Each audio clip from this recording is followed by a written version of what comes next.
Hello दोस्तों। Welcome to study growth channel. जैसा कि मैंने कहा था कि आज के दिन दूसरी और तीसरी टेस्ट सीरीज़ भी अपलोड कर दी जाएगी, तो दूसरी टेस्ट सीरीज़ अपलोड कर रहे हैं। तो अगर अभी तक आपने इसको शेयर नहीं किया तो आप शेयर ज़रूर कीजिएगा अपने फ्रेंड के साथ, और आपको लाइक का बटन तो ज़रूर दबाना है। तो अब प्रश्न नंबर 51 कह रहा है, निम्नलिखित में से कौन सा महाद्वीप क्षेत्रफल के अनुसार सबसे बड़ा है? तो क्षेत्रफल के अनुसार सबसे बड़ा महाद्वीप अफ्रीका है। प्रश्न नंबर 52, समुद्र की स्वामिनी का नाम है। समुद्र की स्वामिनी का नाम क्या है? तो इसका सही ऑप्शन है ऑप्शन ए, श्रीलंका। प्रश्न नंबर 53, निम्नलिखित में से किस युग्म का मिलान सही है? तो युग्म दिया गया है तो उनका मिलान कीजिए। तो इसका सही आंसर है ऑप्शन बी, मध्य क्षेत्र, भूमध्य क्षेत्र। गरज के साथ वर्षा यहाँ पे मध्याह्न में यानी दोपहर में होती है। प्रश्न नंबर 54, मोना लोआ उदाहरण है। मोना लोआ एक ज्वालामुखी है जो कि सक्रिय है, तो इसका सही आंसर है ऑप्शन ए, सक्रिय ज्वालामुखी है। प्रश्न नंबर 55, सर्व प्राचीन शैल समूह की आयु आंकी जाती है किस विधि से? तो इसका सही ऑप्शन है ऑप्शन डी, यूरेनियम लेड विधि से।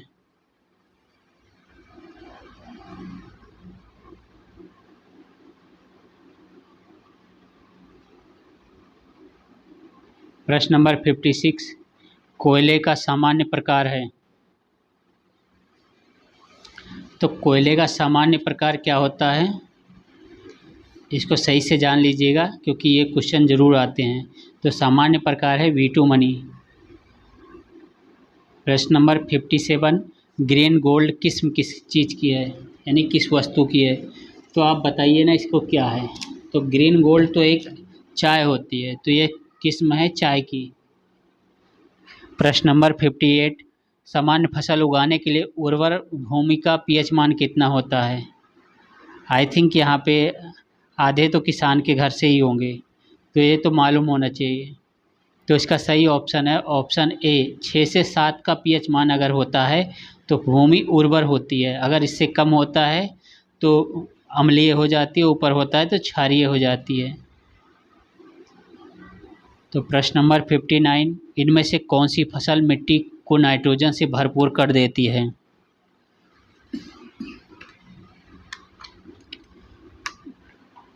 तो इसका सही ऑप्शन है मटर, ऑप्शन ए, मटर।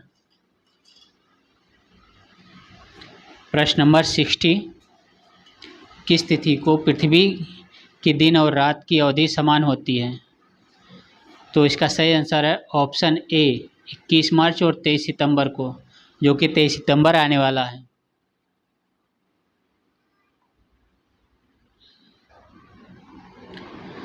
प्रश्न नंबर 61, मोह असंबद्धता होती है। असंबद्धता मतलब डिसकंटिन्यूटी।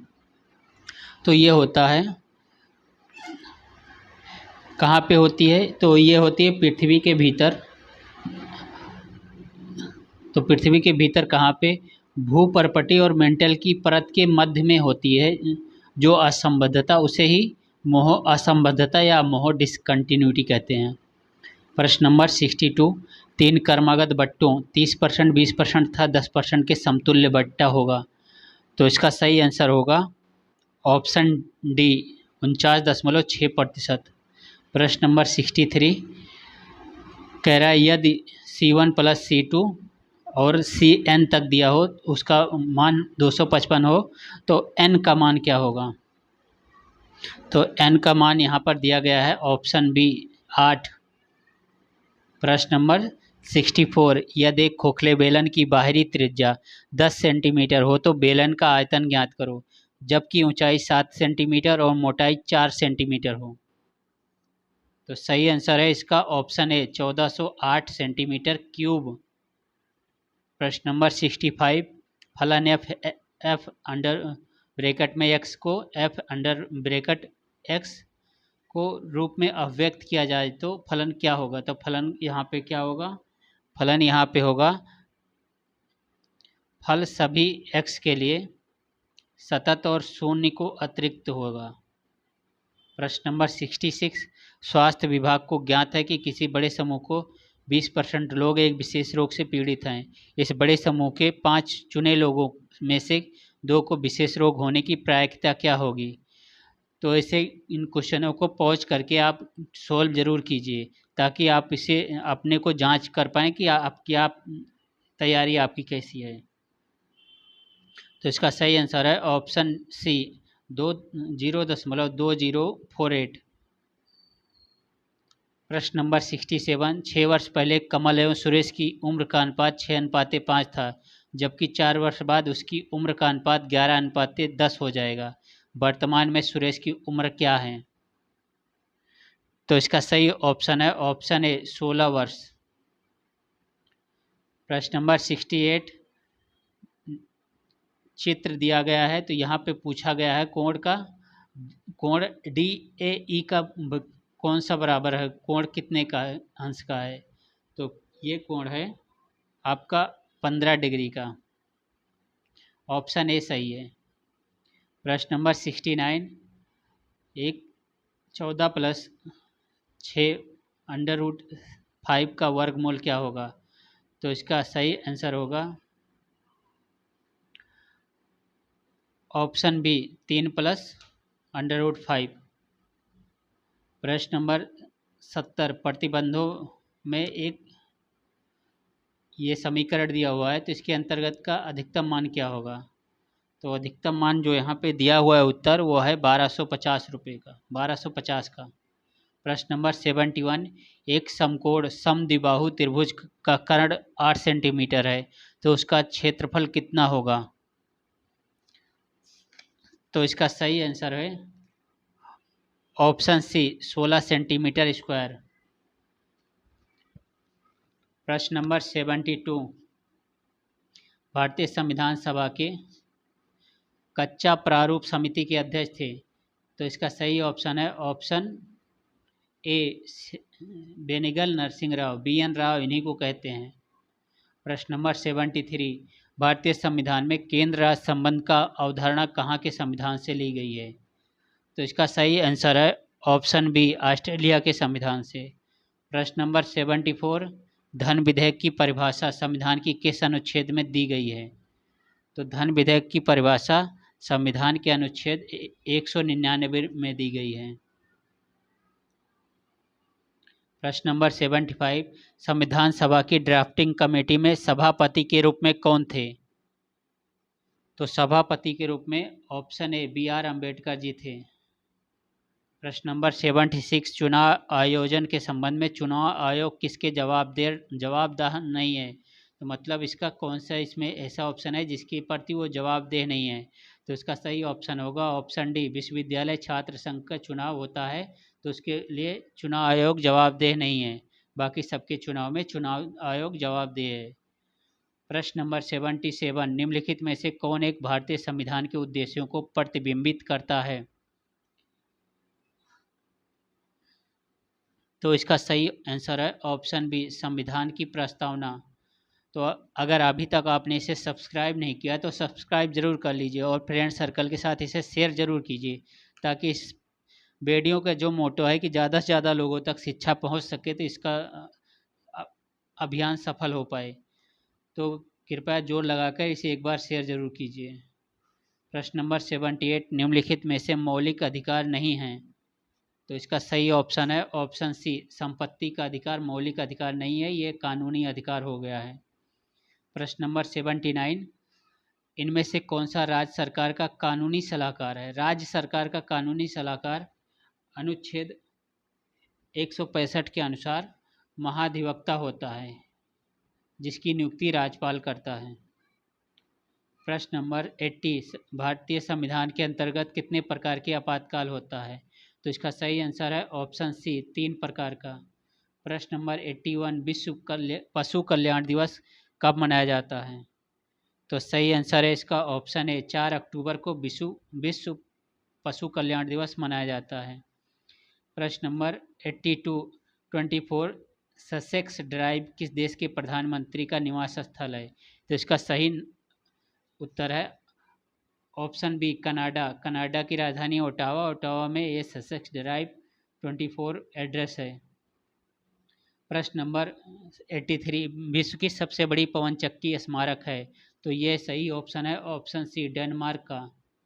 प्रश्न नंबर 84, केंद्रीय चमड़ा अनुसंधान संस्थान कहाँ पर स्थित है, तो सही ऑप्शन है इसका ऑप्शन बी चेन्नई में स्थित है। प्रश्न नंबर 85, केंद्रीय आलू अनुसंधान संस्थान कहाँ स्थित है, तो इसका सही आंसर है ऑप्शन ए शिमला में। प्रश्न नंबर 86, सैंचल झील स्थित है। सैंचल झील कहाँ पे स्थित है, ये दार्जिलिंग में पश्चिम बंगाल में स्थित है।